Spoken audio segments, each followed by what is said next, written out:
Salam sejahtera untuk kita semua. Selamat berjumpa kembali dalam perkuliahan Analisis Farmasi Dasar Fakultas Farmasi Universitas Indonesia bersama saya Yahdiana Harahap. Topik bahasan pada pertemuan kali ini adalah identifikasi gugus ikatan rangkap, alkohol, fenol, dan eter. Gugus fungsional adalah kelompok gugus khusus pada atom dalam molekul yang berperan dalam memberi karakteristik reaksi kimia pada molekul tersebut. Berikut adalah beberapa contoh gugus fungsional, ada ikatan rangkap, kemudian ada alkohol, fenol, keton, dan aldehid, serta gugus karboksilat dan derivatnya. Yang pertama adalah identifikasi ikatan rangkap dengan menggunakan aqua brom. Nah, di sini terjadi reaksi adisi. Ikatan rangkap pada senyawa ini akan berubah menjadi ikatan tunggal karena diadisi oleh aqua brom. Nah, aqua brom itu kan warnanya merah ya, merah coklat, maka warna aqua brom itu akan hilang karena dia mengadisi ikatan rangkap pada alkena misalnya ya, terbentuk misalnya di bromoetana.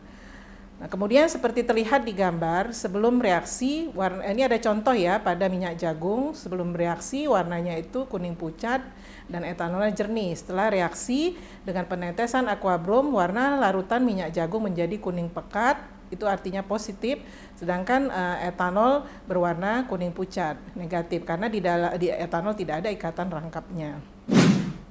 Selanjutnya kita masuk ke dalam alkohol.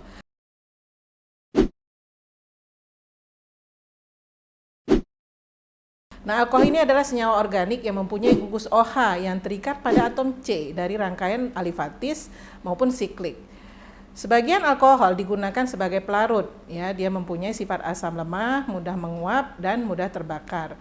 Alkohol dengan jumlah atom C1 sampai 4 biasanya berupa cairan encer jernih, 5 sampai 9 dia berupa cairan kental seperti minyak, sedangkan 10 atau lebih dia berupa zat padat. Nah, berikut kita bisa melihat ya kelarutan dari alkohol. Alkohol cair dia dapat bercampur dengan alkohol lainnya. Alkohol padat maupun polivalen juga dapat bercampur dengan alkohol cair. Alkohol cair yang monovalen dia dapat bercampur dengan petroleum ether, sedangkan alkohol polivalen dia tidak bercampur dengan petroleum ether. Kemudian alkohol monovalen sampai dengan butanol, jadi antara C-nya 1 sampai 4 dia larut di dalam air. Yang kalau C-nya lebih dari 4, kelarutannya itu akan berkurang di dalam air.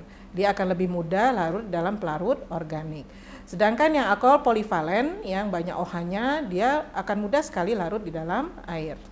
Nah, ini adalah sifat fisika dari alkohol ya, alkohol monovalen C1 sampai 10. Tadi sudah disebutkan ya, dia berupa cairan, baunya spesifik, sedangkan C lebih dari 10 biasanya zat padat, tidak berwarna dan tidak berbau. Nah, alkohol monovalen mempunyai titik didih yang bertambah besar dengan bertambah atom C. Alkohol bercabang, titik didihnya lebih rendah daripada alkohol lantai lurus dengan jumlah atom C yang sama. Sedangkan alkohol polivalen makin banyak gugus OH-nya, titik didih dan titik leburnya makin tinggi. Dan juga indeks biasnya juga akan semakin tinggi.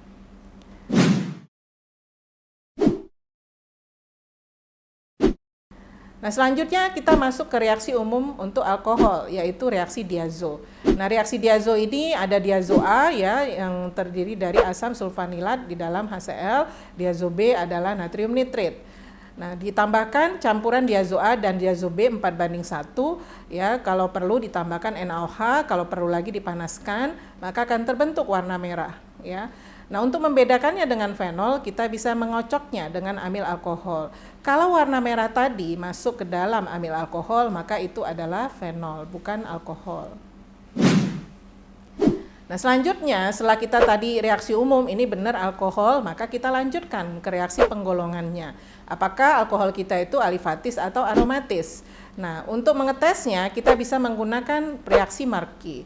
Reaksi Markey ini akan positif untuk alkohol aromatis. Ya, sedangkan alifatis dia akan negatif. Kemudian kalau dia adalah alkohol alifatis, maka kita bedakan apakah dia monovalen atau polivalen.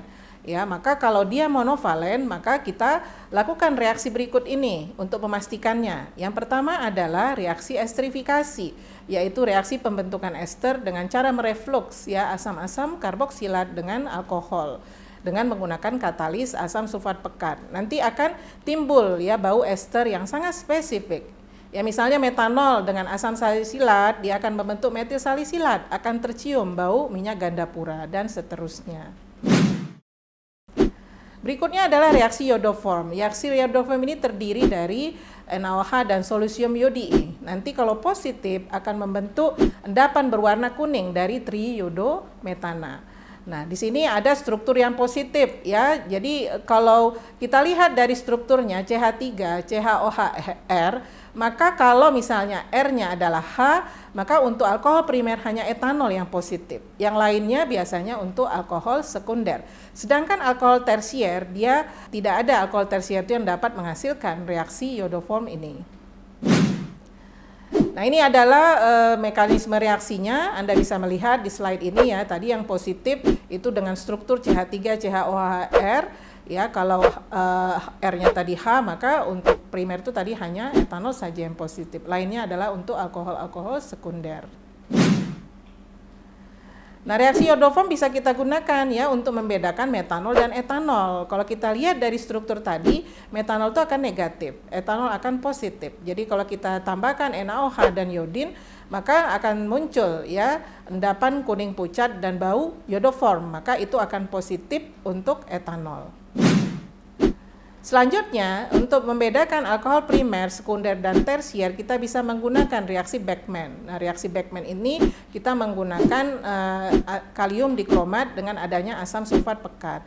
Alkohol primer akan membentuk aldehid. Nah, kalau dia kemudian kita cek menggunakan sieve, kalau dia terbentuk warna merah ungu, maka akan positif, artinya alkohol primer. Kalau alkohol sekunder, dia akan membentuk keton. Bagaimana kita tahu sudah terbentuk keton? Kita tambahkan Legarotera. Kalau terbentuk warna ungu kemerahan, maka itu adalah alkohol sekunder. Sedangkan tersier dia tidak bereaksi. Kemudian ada esterifikasi Lucas menggunakan HCl dan ZnCl2. Nah, di sini nanti alkohol tersier itu segera terbentuk endapan kekeruhan ya. Sedangkan sekunder setelah 5 menit baru dia keruh. Yang primer dia tidak membentuk kekeruhan dalam jangka waktu yang lama. Nah, untuk alkohol polivalen kita bisa menggunakan ya di sini kalau kita tambahkan asam borat ya, maka kalau zat uji ditambah asam borat, pertama kita cek dulu asam borat itu berapa pH-nya, misalnya 3 ya. Kalau pH-nya kemudian semakin asam, maka di sana benar ada alkohol polivalen. Kemudian kita bisa menggunakan reaksi Kupfri-Phil, nanti membentuk endapan biru jernih, kemudian dengan FSL3 biasanya ada perubahan warna. Karena FSL3-nya sendiri sudah kuning ya, maka dia akan membentuk agak sedikit kuning tua. Kemudian reaksi Carletti dia akan membentuk warna ungu. Selanjutnya saya akan menjelaskan identifikasi fenol. Nah, Anda harus tahu ya fenol itu apa, naftol itu apa. Jadi OH-nya langsung terikat pada benzen, berbeda dengan alkohol aromatis, tidak terikat langsung di benzennya.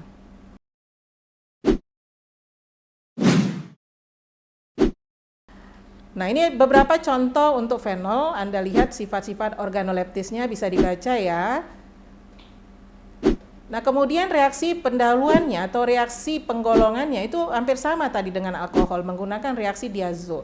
Ya, di depan saya sudah jelaskan berbedanya dengan alkohol apabila ditambahkan amil alkohol atau ether. Kalau dikocok, kalau warna merahnya itu larut di dalam amil alkohol, maka dia adalah fenol. Nah, untuk identifikasi fenol monovalen bisa digunakan reaksi Landolt, yaitu ditambahkan aquabrom tetes demi tetes. Kalau terbentuk endapan putih maka dia monovalen. Bisa juga ditambahkan indofenol ya dan spiro. Nah, untuk polivalen ini kalau kita tambahkan FSL3 sebenarnya monovalen juga ada reaksinya yang positif membentuk warna-warna intensif, tapi lebih intensif untuk polivalen. Jadi polivalen ini membentuk warna yang bermacam-macam ya, seperti hidrokinon warnanya biru ya, kemudian alpha naftol hijau ya. Nah, kemudian bisa juga dengan reaksi asam oksalat dengan agi amoniakal, dia akan membentuk cermin perak. Nah, karena polivalen itu banyak OH-nya pada benzen, maka dia bisa mereduksi Fehling ya, membentuk endapan coklat. Nah, ini adalah summary. Kalau kita ingin membedakan fenol monofalen dan polivalen dengan FeSL3, biasanya monofalen itu warnanya tidak seintensif polivalen. Kemudian dengan aquabrom, ya reaksi Landau, maka yang positif hanya monofalen, sedangkan polivalen tidak. Dia tidak mereduksi Fehling kalau yang monofalen, sedangkan polivalen itu mereduksi Fehling, ya, dan seterusnya. Bisa dibaca sendiri ya.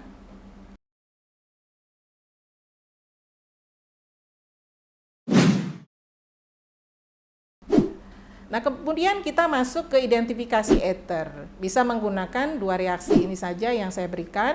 Ada tes Figel namanya ya. Jadi 1 sampai 2 ml zatnya dimasukkan ke dalam tabung reaksi dan dididihkan. Kemudian tabungnya ditutup ya, ditutup dengan kertas saring yang sudah dibasahkan dengan tembaga asetat dan benzidin hidroklorida.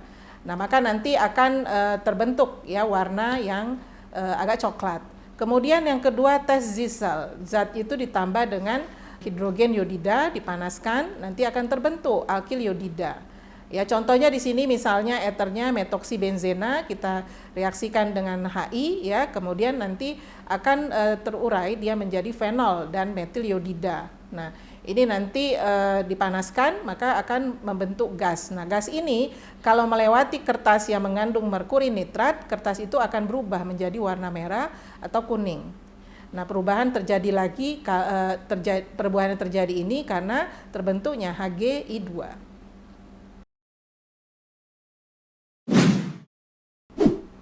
Demikianlah pertemuan perkuliahan kita kali ini yang membahas mengenai identifikasi gugus rangkap, alkohol, fenol, dan ether. Semoga Anda dapat mengambil manfaat dari video ini.